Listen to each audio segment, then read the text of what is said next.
Okay, so I'm Robin. I'm a physicist from Inverness, NHS Highland. We're talking about maybe a potential clinical use of surface imaging. It's not quite clinical yet. To use surface imaging to address CT field of view issues. So a bit of background. We're based up in the north of Scotland. We're a small centre. We've got two Linacs, two varying machines with Align RT on both. We've been using Align RT for DIVH for the last 18 months. And we've been using it for Tarsillus breast radiotherapy as of last month.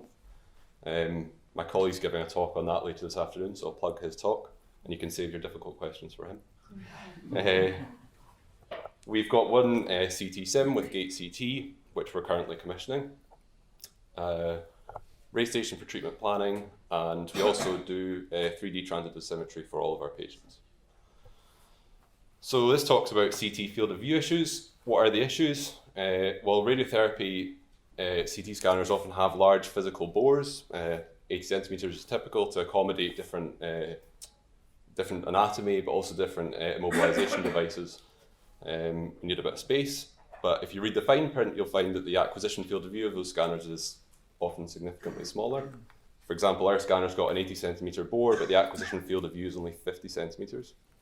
What does that mean? The acquisition field of view is just the part within the bore that's exposed for a full scanner rotation. In the ideal world, the patient would be completely within that region, and we could say then we've got kind of complete data on their anatomy and we can use all our standard CT reconstruction methods. But this is the real world, and the patient often exceeds the acquisition field of view. And when that happens, we're relying on extended field of view algorithms, which offer the chance to maybe extend up to the full scanner bore, but there's a degree of approximation required for some of the data where we don't have that complete data, if you like. So what does it look like? A couple of examples of a scan of a pelvis phantom. The first one's centered nicely in the bore, the other one's offset. You can see when we are centered, we get a good faithful reconstruction of the phantom geometry, but when it's offset, we can get some kind of artifacts occurring in the extended, very extreme parts of the extended field of view. And if I overlay, you can see they're on the order of kind of 1.5 to 2 centimeters in this case. And I should say that these will vary depending on the exact algorithm used in your scanner. It will depend on the manufacturer and so on. So this is just our experience. And this is just an example, trying to show a different kind of anatomical site. That's just putting a prosthetic breast in the same phantom and showing the same effect. And they can have dosimetric implications, these artifacts. So if I've put the same plan on my two scans that I showed earlier, it's just a single lateral beam with a kind of nominal number of monitoring units, exactly the same plan on both CTs, and compute doses at a few points on the central axis. You get differences up to 4.2% in the anatomy. And in the breast phantom, we get differences up to 6.5% near the skin surface in that case. So these are things that we would like to be able to address clinically. What are our options? Workarounds, we could try and avoid the issue altogether by offsetting the patient in the bore, but that's not really going to help you for a VMAT scan where you're relying on good anatomy kind of all around the patient. And it also doesn't help us. We do transit dosimetry, so we want to know how the beam's exiting as well as how it's entering. The other possible disadvantage of that is that the position might not be quite as reproducible on treatment as it is if the patient's kind of centered on the couch. And very large patients, it might just physically not be possible, they might not fit. There are commercial products available for this problem, but they obviously have the material costs associated with them. So we've wondered, maybe we could find a more elegant solution, and we wondered, could we potentially use Align RT surfaces to solve this problem? The workflow might be something like this. At pre-treatment, you would acquire a CT scan as normal and send that to your treatment planning system. You would then take the patient down the corridor, set them up at the Linac, and image them with Align RT. You could then somehow send that Align RT surface into your planning system and combine the two to create a corrected CT scan and produce maybe a more accurate treatment plan. So to do that, we kind of have to solve the problem of exactly how to do these parts of the process, which are a bit non-standard.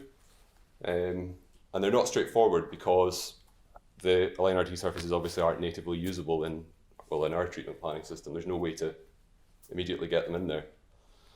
So we've written a script to import the surfaces into our treatment planning system. The basic principle is to take the contents of the .obj file, which is produced whenever you capture a surface, and read it in as a triangular mesh ROI. So on a single slice, you might see something like that. Unfortunately, you can't stop there because for our planning system, your surfaces have to be, your ROIs, have to be watertight. And we've got a rather large hole in the back. So the way around that, or that we came up with, was to shrink the entire surface by a small factor and stitch together the edges to create this kind of shell, if you like. And it works. We're able to get our ROIs in like that. And, well, what they look like, how good do they agree with the true geometry? That's a scan of the phantom with nicely centered in the bore, and the blue outlines the Align RT surface. And if I zoom in, you can see what I mean by that inner shell thing that I was talking about. And showing on the slice I was showing you earlier, you can see good agreement with the true geometry. And if I overlay on the scan with the artifact, you can probably see how this is going to be useful to solve our problem. And then it's just a case of outlining the missing tissue and giving it a bulk density override, in this case equivalent to adipose. So a 3D render of the patient external from that artifacty scan, and then with the region corrected by this method. And similarly with the breast phantom, same thing, you can see a fairly significant improvement in the external. And how does it affect our dosimetry? Where we were previously getting in this pelvis scan differences on the order of 4.2%. With the correction, all the differences are reduced to less than 1%, which is nice. And in the breast phantom, where we were seeing differences on the order of 6.5%, the differences are all reduced to less than 1%, and the majority of it's kind of perfect agreement with our true scan. So there's obviously going to be some limitations with doing this. You might have thought some of them yourselves.